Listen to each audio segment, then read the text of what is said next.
Tamara Rebanks. Thank you. Je suis ravie d'être ici aujourd'hui pour soutenir l'organisme Park People dans le cadre de son première conférence nationale, et particulièrement heureuse de voir des délégués venant de tout le Canada. So the Weston Foundation, you promised me, Dave, that this would work. There we go. The Weston Foundation is one of Canada's largest family foundations. It was established nearly 60 years ago and continues today to have members of my family involved in running it. Our mandate is to commitment to improving the lives of all Canadians. And we have 4 areas of focus: education, scientific research in the north. At the Weston Brain Institute, we fund world-class neurological research, and the committee that I have the privilege of chairing, which is conservation. Conservation's long been a particular passion at the foundation, and we think about landscape conservation in 3 ways. A major focus for us was protecting critical habitats across Canada, and we began in 1997 working with the Nature Conservancy of Canada to identify, acquire, and steward ecologically important land, including land here in Alberta at Waterton Park in southwestern Alberta. Several of these sites have been designated as UNESCO World Biosphere Reserves since we became involved. In addition to protecting habitats, we've become interested in developing ways to ensure biodiversity exists not only in wilderness, but also on working landscapes. So for more than 10 years, we've been supporting ALICE, Alternative Land Use Services, which began as a pilot project with the Delta Waterfowl Organization. ALICE is a farmer-led initiative that has created 20,000 acres of natural capital, which in turn sequesters carbon, filters water, and creates new diverse habitats for wildlife on working farms. It's a fairly new national organization. They only started nationally last year. So I encourage you, if you haven't heard of it, to search up ALICE, because it's doing phenomenal work, and it's really a world leader in what they're doing in protecting biodiversity on farms. And then 5 years ago, we decided we needed a new area of focus, and we were looking to ways to connect nature to people living in cities. So we did that. We did a quick survey of who should we talk to in this area. And of course, Dave Harvey was the first name that came up that we should speak to. So in 2013, we launched the Weston Family Parks Challenge to enhance Toronto's green space and involve communities in the revitalization of natural areas. And longer term, we hope that this challenge would inspire further creative approaches to private-public partnerships to create enhanced urban green space. And it quickly did. When a year after the launch, Ontario Trillium Foundation joined us in a unique partnership between a private family foundation and a government agency, which led to an increase of funding and a strong collaboration resulting in innovative park initiatives. So we started out and we had 4 areas of focus for applicants. First one was nature. The project should enhance natural elements in green space. Second was sustainability. The projects had to think about long-term maintenance and management of parks through community engagement, strong partnerships, and diverse funding streams. We asked people how they were going to connect with their community. All the projects we funded had to enable communities and organizations to come together to support their local parks, encourage stewardship at a personal and community level, and revitalize their relationship with nature. And finally, innovation. It was really important to us that the project should generate new park solutions, designs, and partnerships that could be replicated not only across Toronto, but also in cities across Canada. Grants were available to support a full spectrum of costs, including capital work for green infrastructure and program costs related to community engagement, especially initiatives that encourage people's connection to nature, as well as for staff to oversee the project and ensure long-term sustainability. In total, we got 114 applications funded 26 projects, and through those 26 projects, we had an incredible 86,000 program participants and more than 700,000 shrubs and trees planted. And as you can imagine, we learned a ton. So here are my 3 key takeaways. The first one of the challenges of this initiative, which was also an opportunity, was to think differently about what was the definition of a park. With city land at such a premium, especially in Toronto, I mean, when we first started out, someone said, you could give us $30 million to buy 1 acre of a parking lot, or you could spend $5 million to create 26 new projects. We want to think about what was publicly accessible open space and think about that more broadly to create a park. So when we thought about that, hydro corridors, did you know that in Toronto alone we have more than 4,000 acres of hydro corridors running right across the city? So we worked with the Toronto Region Conservation Authority, and Arlen Leeming's going to be speaking tomorrow about one of our projects to take advantage of a small part of a hydro corridor and create a butterfly habitat in a stretch of corridor in the center of Scarborough in an impoverished area of the city. This was not only an innovative use of space, but also extremely cost-effective and allowed us to work with students at neighboring schools to plant hundreds of plants for pollinators. Privately owned space, this was a new area that we thought about. We took a tower community where more than 4,000 people live, many of them new Canadians and those looking on lower incomes, and transformed a barren piece of land into a new productive landscape that featured a vegetable garden, native plants, and 66 garden plots for residents among the 3 towers. Schoolyards were also an option for applicants, and we were especially interested in underserved areas that had no parks that the community could otherwise easily access. Community gardens, even existing ones, were successful applicants when organizers were able to rethink their potential. Black Creek Community Farm, which is in the north end of the city, created 8 full-time positions and 20 part-time volunteer internships, often hiring area residents to start out as volunteers. So second key tip, engage municipal officers early. I had that point before I knew.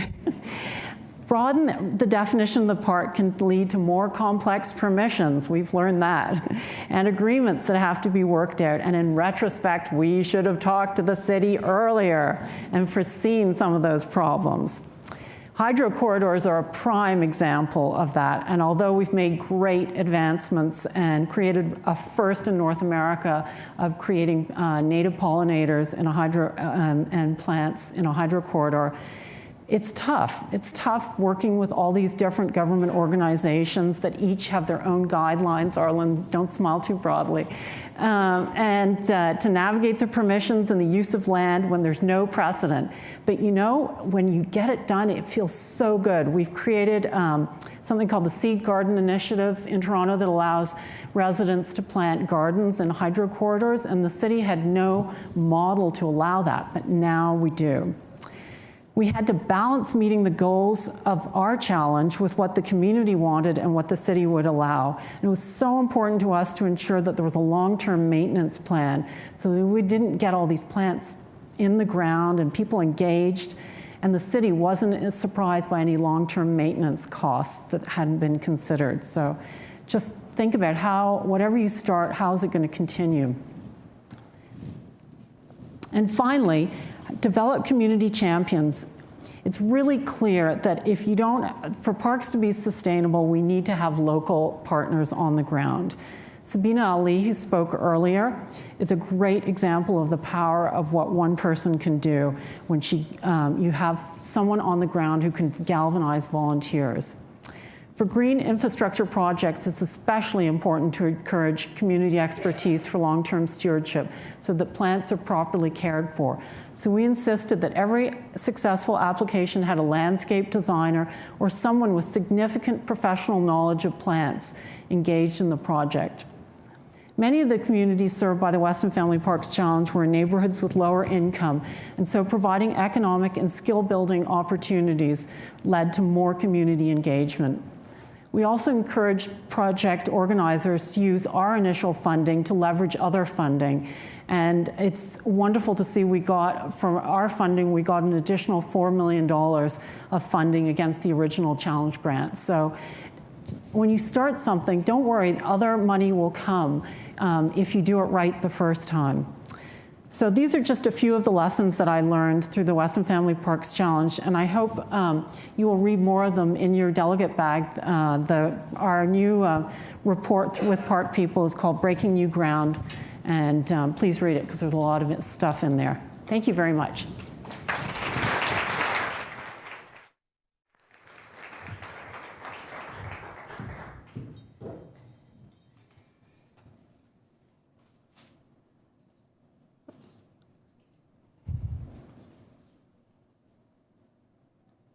I'm with Tamara on this. You said it would work, Dave. There we go. So my name's Carolyn Scotchmer. I'm with TD Friends of the Environment Foundation.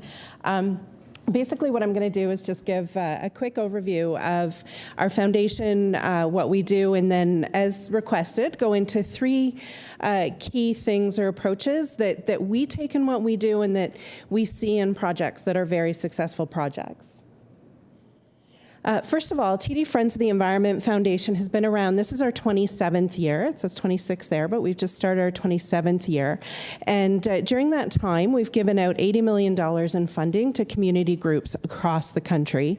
And we're actually based on a customer donor model. So the foundation itself, about 80% of the funds we give away actually come from customer donors, either through their bank accounts or credit card accounts. And we're basically stewarding those funds and handing them back out to the community. The foundation is really focused on giving funding to community-based grassroots projects, not necessarily park projects, although that's, as you'll see in a minute, become increasingly part of what we're doing.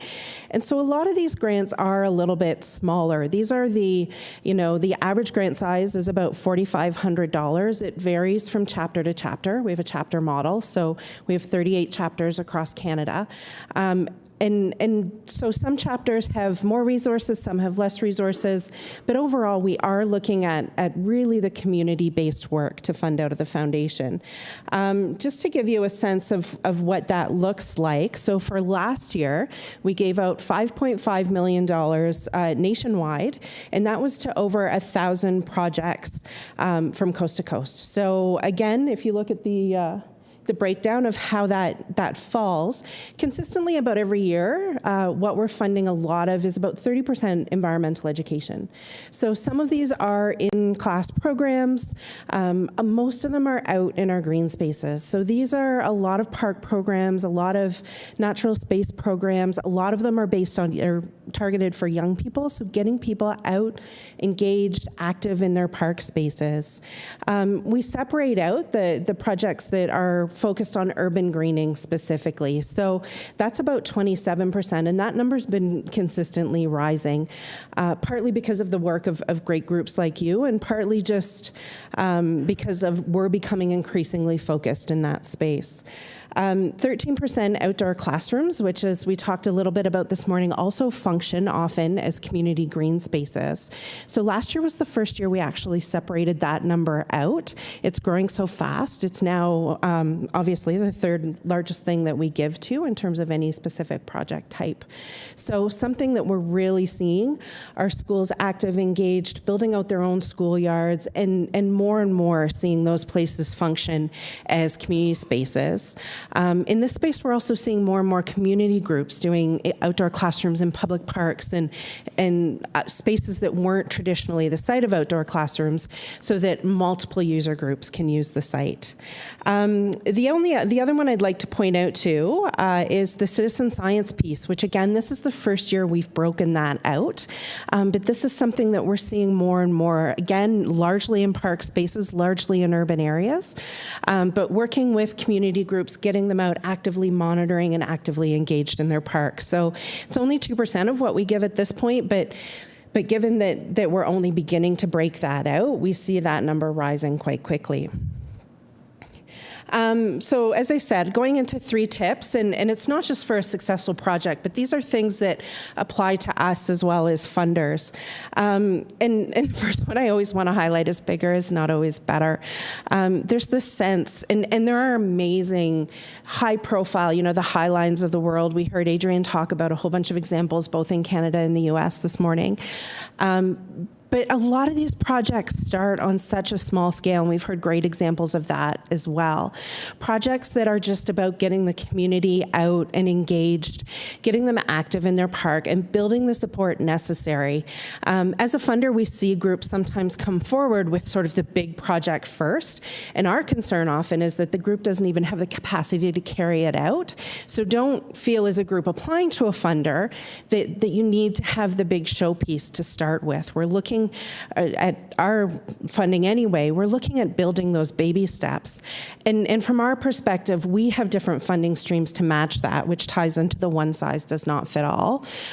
So we have the TD Park Builders program, which at this point is in Toronto, but we would love to see that go broader at some point, which is focused on really small micro grants, sort of from the funding world, that are really hands-on support for community groups. I know there's a number of people here that have received those. Often they're a couple harvest events or the beginning of a community garden or a movie night in a park, the things that really get the ball rolling. Those groups then often come and apply to the foundation for the grant streams that I was just talking about. So something a little bit bigger, something a little bit more ambitious, tying in more community members. And then what we also have are a couple other programs such as our TD corporate funding on the environment side, which is park people know it well, but an area of funding that we can look for larger projects. For our Canada 150 initiative, TD Common Ground, which you'll hear a bit more about tomorrow, we're funding flagship projects across the country, 7 projects that are $500,000 each in support. So trying to really match the need of the community with the resources available. The second thing, and I think this applies to all of us, is to look for unexpected allies. And again, I feel like by being in the afternoon, we've heard this about 5 times today, but looking for the people who need to be involved in your project, who want to be involved in your project, who have the same interests, who aren't just, the Parks Board or the municipality or the typical friends group.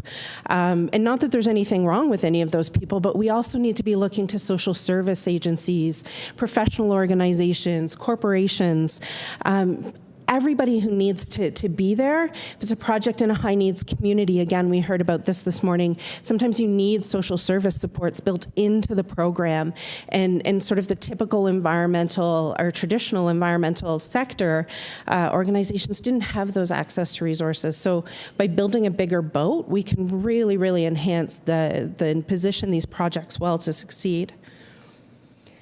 And finally, we tell our stories by telling your stories, basically. I'm not going to lie. It's funny, I'm going to confess this, Erica, that she actually emailed me and asked me not to include that picture of Sabine in my presentation, because that is such an exciting story, and we love it because it's passionate and it's energetic. And in order to get us excited about your project and to get everybody excited about your project, you need to tell your story in your voice. When you talk to us, I mean, it's great if you can write, an essay on nature deficit disorder and getting kids outside, or if you can cite all the studies that were cited earlier this morning. Those are important backbones to the work we do. But the thing that gets people excited and engaged is the stories about the people and the connections.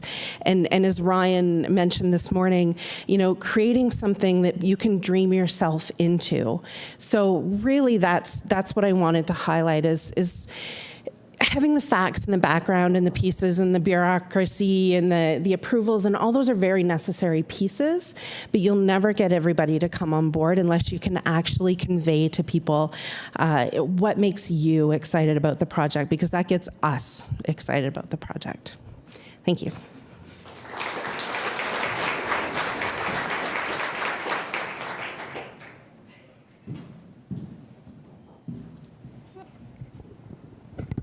Make sure we're good here. And we'll see if I can get this. I'm a techno peasant, so. Whoop, hold on, how do I go back? I missed one, there we go. Hi, everyone. I'm Thea from the Ontario Trillium Foundation, and I was told not to use that same photo. So we tend to share the same stories and also participate in the same successful projects.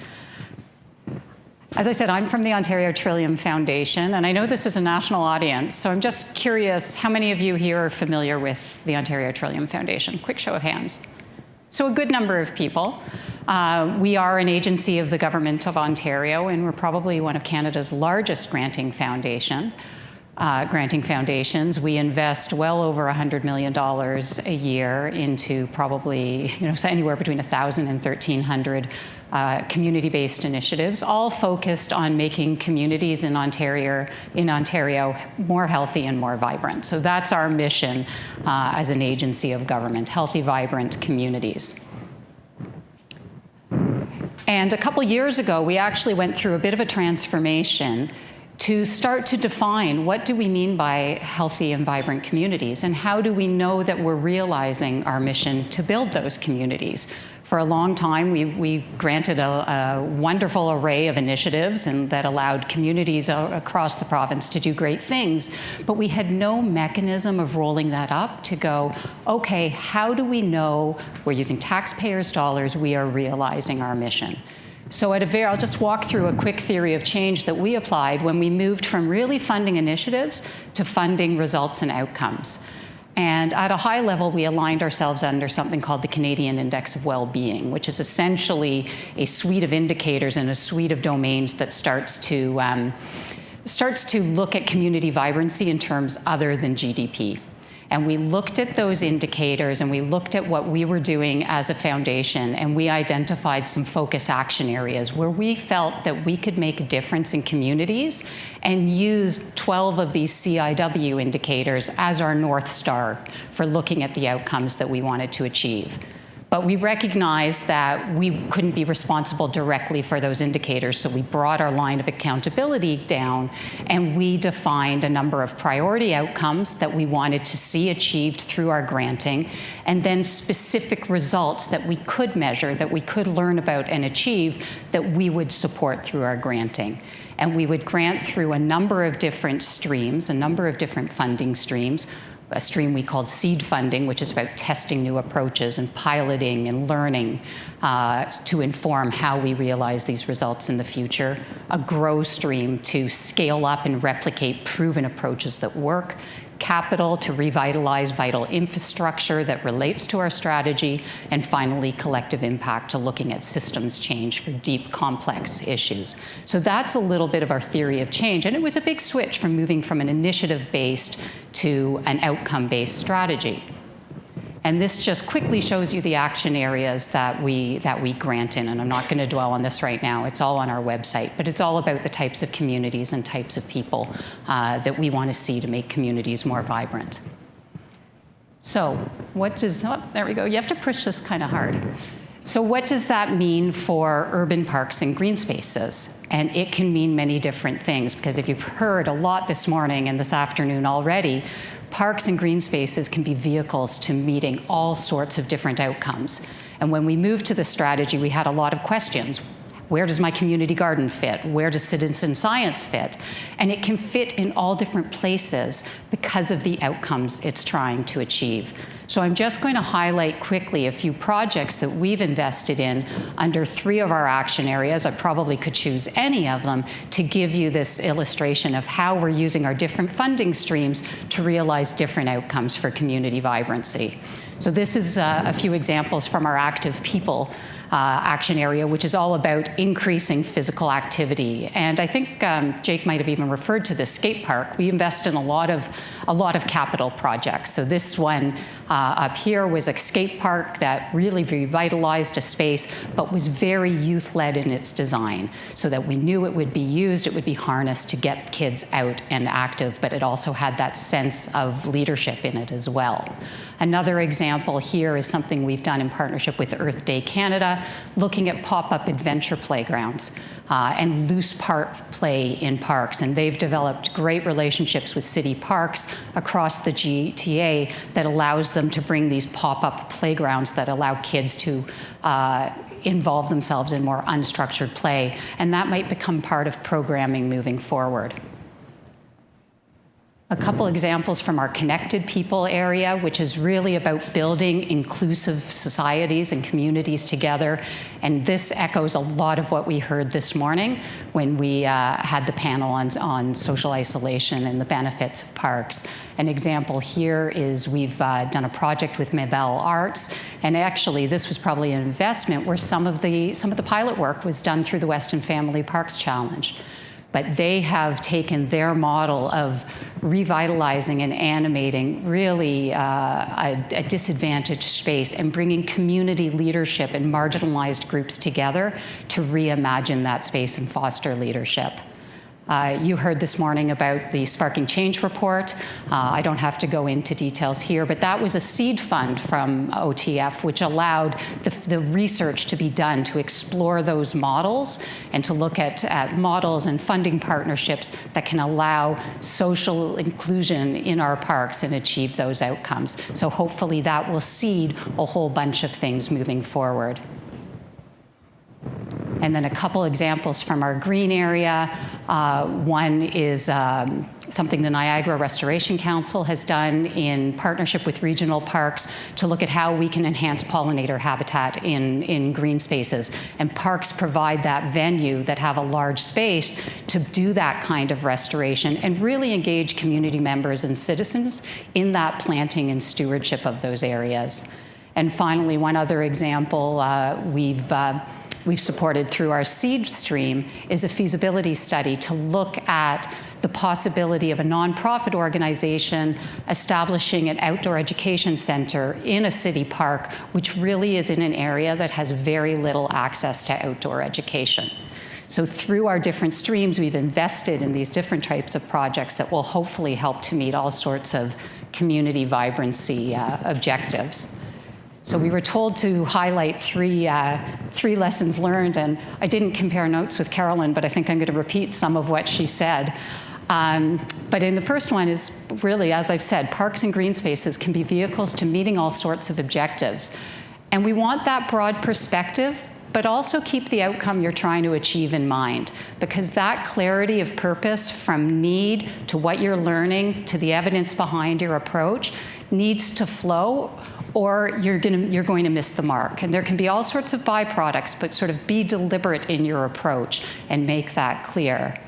My second point kind of echoes what Carolyn said, which is don't walk before you run.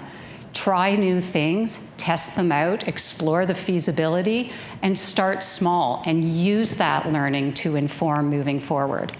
And then finally, scale up things that work. Learn from one another, share each other's ideas, steal each other's ideas, replicate success. And I think networks like this that are emerging allows what's happening on the left coast to understand what's going on the right coast. And when we share that, really good things will grow. So well done, and thank you very much.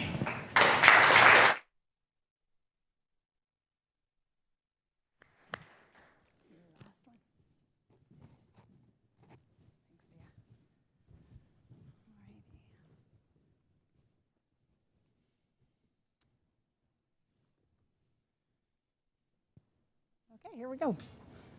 Are we speaking into the mic, or we're coming on the lapel here, right? Oh, there we go. Hi, everybody. It's really an honor to be here today. My name's Sheila Taylor, and I am brand new to the Parks Foundation. I think this is week number 7, Executive Director of Parks Foundation Calgary. I wanted to start my presentation today talking about what we all want to know, which is how to make a successful park project. And in thinking about that, I was sort of inspired by this young lady here, whose name is Kiara, riding her bicycle on one of Calgary's beautiful pathways. And this particular pathway, does anybody recognize where it is? No Calgarians willing to take a shot on it? It's Fish Creek Park, which is in southern Calgary, is one of our provincial parks here in Calgary, a very beautiful place to live. And looking at this photo, I was sort of inspired because I think the lessons of a successful bike ride are very similar to the lessons you learn in a successful project. And as I looked at Kiara in this photo, I could tell that she was going to be successful because she had the sort of 3 elements of success covered that I think we need to make any project successful. And I think the first element is always the tools of success. In this case, I think she's got a bicycle, and unlike when I was a child, she also has a helmet. I think that the conditions of success need to be present. And in her case, it's a sunny day and a nice smooth path. And the third element of success, I think, is the toughest one and probably the most relevant for many of the projects that we all work on, and that's momentum. Because although it's quite flat right now, or maybe she's even going down on the picture, sometimes you have to start pedaling really fast. You have to create that momentum so that you can make it to the top of the big hill that is very likely coming. And I think if you can do that, you can sometimes finish in a blaze of glory, like hopefully she did this day. So at Parks Foundation, we've been in the business of park projects, internally building those park projects, and externally facilitating projects for over 30 years. We're in our 32nd year of operation at Parks Foundation Calgary. We are an official agent of the City of Calgary, and were created by the City of Calgary in the mid-1980s with a $2 million initial grant. So from there, we've built on that to the point where we have over $20 million in endowments that we manage. And with that funding, we complete projects of our own, and we also facilitate community projects. We are in the business of creating outdoor accessible green spaces for Calgarians. So that's in the form of parks, pathways, recreation opportunities. We also have a side business in the area of sport, where we facilitate grants to sport groups. So that can be Zambonis, that can be local tennis centers. So we have a park focus and a sport focus. We provide support through all the programs that we offer through one-on-one support of our staff, and that assists communities in getting where they would like to go. And at the same time, we engage in major projects. So in 30 years, we've delivered over $200 million in building projects that we have ourselves completed. So I wanted to talk to you about our largest ever project. Some of you will see this project firsthand tomorrow when you go on tour, and that project is the Rotary Mattamy Greenway. So you can see this in front of you is a map of the City of Calgary, and the border around it is the Rotary Mattamy Greenway. So this is a 138-kilometer pathway that borders the City of Calgary. We believe that it's a one-of-a-kind pathway system, that there is no pathway like it anywhere else in the world. And what it does is it connects 55 separate communities in Calgary. 400,000 Calgarians have the Greenway pathway system at their doorstep. So it's something we're very proud of at Parks Foundation, and it was quite a journey to get to where we are today. This project started almost 10 years ago, and it was a dream at the same time as Calgary's ring road system was just starting to come in place. Could we have a pathway system that, much like the ring road system that would encircle Calgary, would allow Calgarians to join together in active modes of transportation for their enjoyment, that would bring so much of our city together? The Greenway started in Calgary's northeast, which is a part of our city that is very underserved for public infrastructure. It has a lower socioeconomic status, meaning it has fewer parks, it has fewer pathways, so we wanted our project to start there. And the thinking, to be pragmatic, was if it didn't work out, at least a part of the city that didn't have much would have something. It began with $2 million from the City of Calgary as a way to kickstart the project. And from there, that momentum, like I talked about in the opening, it really began. Because what it gave the Parks Foundation was credibility. If the City of Calgary was willing to commit to such a crazy, massive scale project, it must be a good project. So before long, we had support from every single large real estate developer in the City of Calgary. We had the support of energy companies. We had the support of individuals. We had the support of CN Rail, of Calgary Herald, of many, many organizations. They supported with funding, and many of them also supported in kind. And so that what that meant in the case of developers was that they would actually help us build the path themselves. The project really took off in 2013 when our two named donors, Rotary and Mattamy, stepped forward with $5 million each. So $10 million in total, and that propelled our project forward to where we find ourselves today, 10 kilometers shy of the 138 kilometers. So this is a pretty big year for Parks Foundation Calgary. We expect in the next year to finish our pathway system. There are only 3 sections that remain. One is a long section up north. Maybe you'll drive by it if you're on our tour tomorrow. A short section on a CN rail crossing, which, as some of you have mentioned this morning, is somewhat challenging, and a wetland boardwalk. So for us, it's a wonderful example, the biggest in our history, of a major building project that we were able to move through by leveraging donation after donation, moving from one stage to another. City of Calgary gave to our project on 3 separate occasions, each time helping the project move forward to a different phase. You can see another one of our projects up here on the screen, and you actually saw it this morning when Ann Charlton was up talking. And this is the Shaw Millennium Skate Park. This is another Parks Foundation project, again, built with public funding and private funding, and it is North America's largest free outdoor skate park.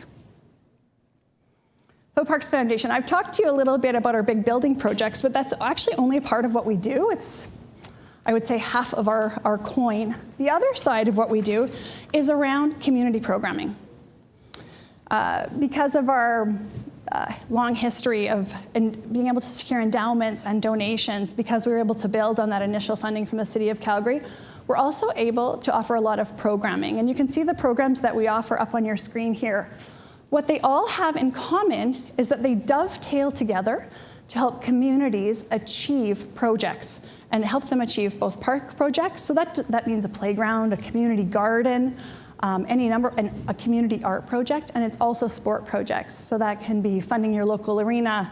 I went to visit a basketball court that we had recently funded.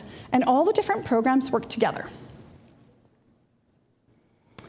So as any of you who have started a project, I think sometimes the hardest part of starting a project is the very first step, is getting it off the ground, going from the idea stage to actually getting the project going. And Parks Foundation is there at the beginning. You could say we're sort of in the business of confidence building. One of the ways that we're there at the start is helping communities across the city, whether you're a school community or a local neighborhood, get started. So for some, that means figuring out what the drawing for your playground is going to look like. We offer a $5,000 conceptual drawing grant for communities to actually put their ideas down on paper. And that can be a big obstacle for many, is what will my playground look like? With a conceptual drawing, it also helps you move forward in getting funding, because you can demonstrate what your project is going to look like to that funder that you're trying to secure. I like that one too. Through our Building Communities program, we offer up to $25,000 towards any park project or community project out there. And as any of you know that have tried to build a community playground, it doesn't cost $25,000. It costs quite a bit more. So $25,000 gets you on the way, but what you need to finish is probably anywhere from $100,000 to $400,000. Now, in the province of Alberta, schools, elementary schools, don't come with playgrounds. Is that the same as it is in Ontario and the rest of the country? Yes, no? Do schools in Ontario come with playgrounds built at them? Does anyone know? Yeah, they do. I think they do, because funding is different in Ontario for that. So they don't come with playgrounds at all. We have a case in Calgary, a playground that the Parks Foundation is supporting, an elementary school that was built 6 years ago, no playground. So the students who started there in kindergarten will finish their time at that school never having played on the school playground. So that's a tough position. It's a big burden for parents and for school communities to have to face in terms of getting those pieces of infrastructure built. And we help with funding, but we do a lot more. We also help with volunteers. In areas of low socioeconomics, that's often the biggest obstacle that they face, is actually building the playgrounds. And we provide the people through our business relationships. This is a picture of a playground being built, one that Parks Foundation helped out with. And you can see some of the volunteers there helping out. Another big obstacle that communities and schools face when they're trying to build is the accounting side. So we, through our project gift administration, will do all of the accounting for you. We start an account, we issue all the receipts, we pay your bills, and we issue tax receipts because of our status. And this is a big draw that communities and schools building projects will actually have the ability to issue a tax receipt. You can see this is us celebrating over 100 playgrounds built. We think that this year we're probably going to hit about our 130th playground. So that's over $100 million of playgrounds built since our time, since the time that we started. And I think the lessons are the same, whether or not it's Parks Foundation building one of our massive projects, or if it's giving those wraparound services to communities. I think it's getting your project started, having the tools. It's about having the support system in place. And we think that Parks Foundation does provide the supports that communities need from start to finish. And then I think it is maintaining the momentum, whether or not it's your volunteers or your donors. It's pushing people forward to keep them engaged, to keep them moving on. And in the end, creating that sense of ownership that you can only have through completing a project yourself for your school or community. So, there we go. Thanks very much for your time today.